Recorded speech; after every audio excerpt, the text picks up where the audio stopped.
So, welcome back. We're going through this whole series of what to do when you're stuck at home. Um, so, the first two we did were visualization and how to move your body, how to work on your posture, that kind of stuff when you're not able to ride. And this last one's going to be on rein handling, and then we're going to talk about how we put together the posture, the body movement, and the visualization. When I'm working on rein handling, one of the things that I like to do, and this is something that I've been doing for a very long time. I think my mom had me doing this when I was probably not much older than my 4-year-old son is now. And all we do is just hang, like right now I've got the hackamore hung on the back of a chair. I'm sitting in my seat, and I want that hackamore to be at about the same angle as what it would be if I was horseback. So where would my horse's head be, or where would the rein be in relationship to my hands? Now, right now, this might be a little low. My horse's head, especially my Spanish horse, well, both of my horses, they carry themselves up. So the angle would be maybe not quite as steep. So I can take the hackamore, and I can set it up a little higher if I need to.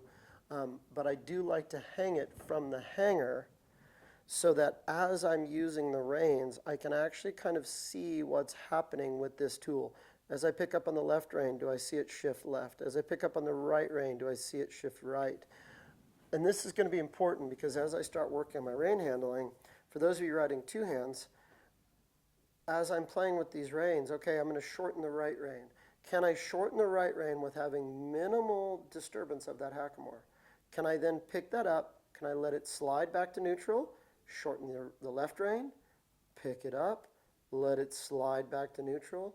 Can I play with these reins and create minimal disturbance, or basically eliminate any extra movement that isn't a specific signal? So what I see a lot when people shorten the reins, they do this. Of course, that's going to throw all kinds of signals down to that hackamore as I start jumping down that rein. Where they go, okay, I'm not going to jump down the rein, so I'm going to do this. Well, now I'm going to see that hackamore wiggling all over the place. Remember, that horse is going to feel that even more than what you're going to get in the movement here. The other thing as you're doing this is to, as you're working with this, now go through all that visualization. So, if I'm going to put all this together, I'm going to sit in my good posture. I'm going to ask for, let's say, shoulder in. I'm going to slide my hand down the rein. I'm going to pick up, and I'm going to put my body in the position I would be in, and I would pick that up. I would give a little outside rein, pick up a little inside rein to balance the reins, visualize that horse bending and stepping sideways. Now that might be shoulder in down the fence, that might be working a cow, and I want that horse to look at that cow.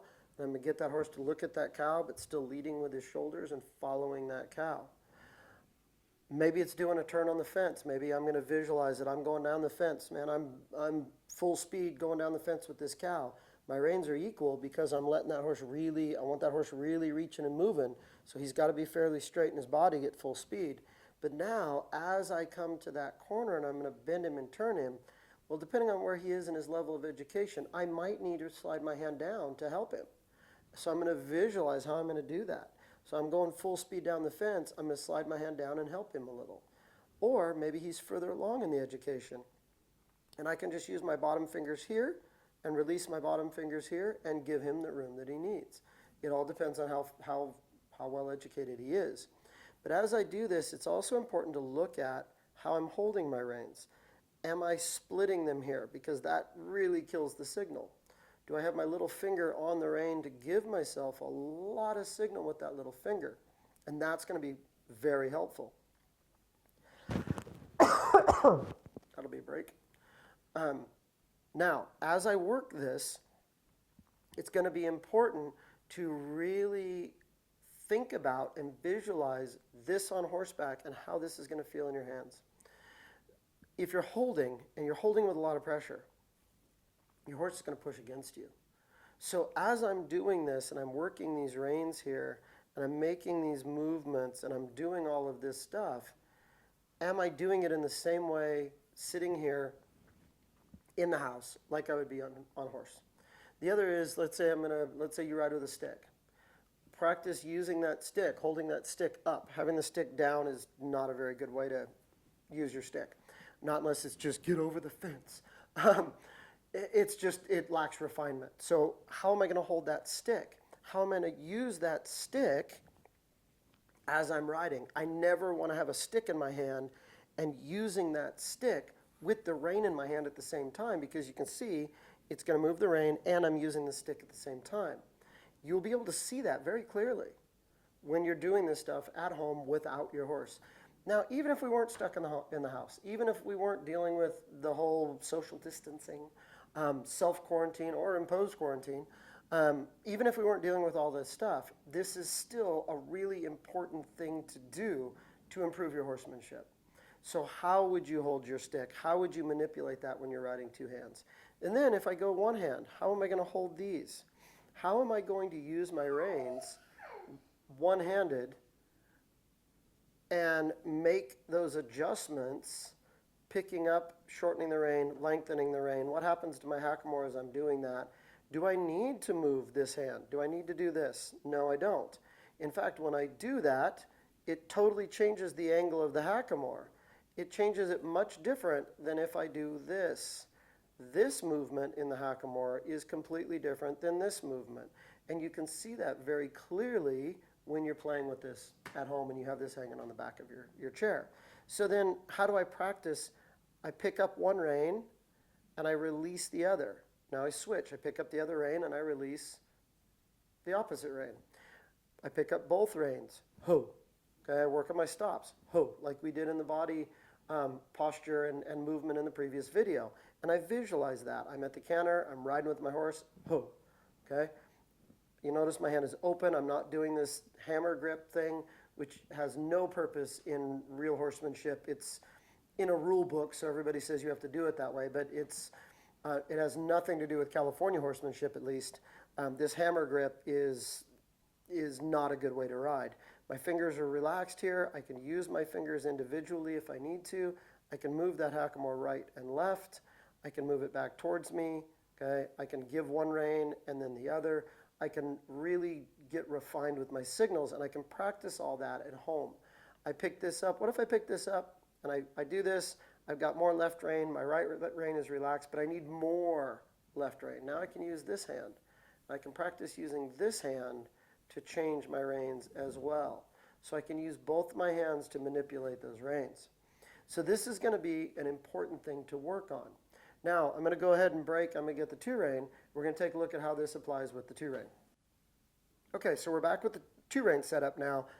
Right now I've got this a little close to me just because with the camera setup and stuff, so you can at least see part of it. Normally I'd have it a little further away.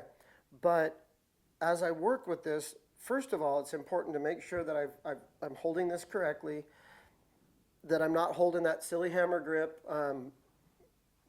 Again, there's 4 reins here. This whole thing is set up to be able to be played like a very fine Spanish guitar. What that means is one hand is doing one thing, the other hand is independently doing something else, and all of it is to hit specific notes and to give specific signals to our horse. So I want to make sure that I can function properly with my reins. All of this, I'm just about done with the first draft on the two rein and the bridle horse book, and all of this will be in that book also. And then there's also a YouTube video that just deals with how to handle the reins in the two rein.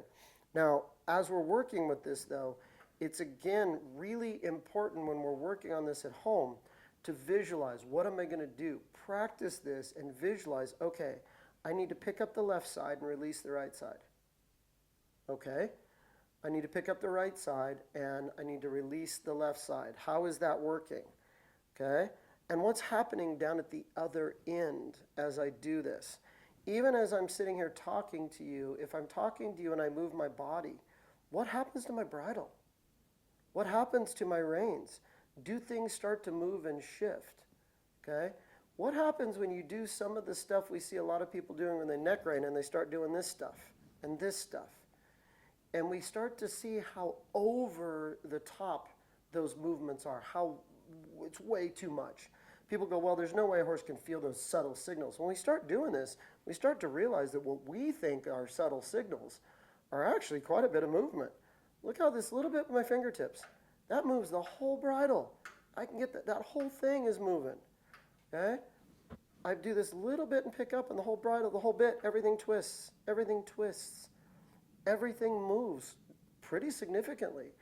Take the time to play with your reins and see what's happening from the horse's perspective.